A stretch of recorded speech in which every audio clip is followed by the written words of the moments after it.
Assalomu alaykum. Yaxshimisizlar? Biz sizga 29-30 may kuni bo'lib o'tadigan konsertimizga bilet olib keldik. Rahmat kattakon. Men sizlarni ashaddiy muxlisinglarman. Sizlarni maroq bilan ko'raman. Hammanglarga omad tilayman.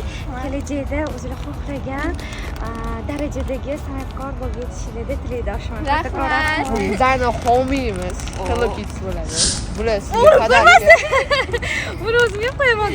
Podpishchiklaringiz biletlarni qatdan olsa deb so'rashsa, San'at saroy kassalarida va ITKTuzda ham bor. Topshiriq juda ham oson ekan. Shuning uchun albatta bolajonlarimizning bayrami bir yilda bir marta keladi. To'g'ri, ularning bayrami har kuni, lekin bu alohida kun bo'lganligi uchun ham albatta ularni mana shu bayramga olib borishimiz shart. Chunki u yoqda shunaqangi asal, kichkina san'atkorlarimiz, ijodkorlarimiz shunaqa zo'r tomoshalar ko'rsatishadi.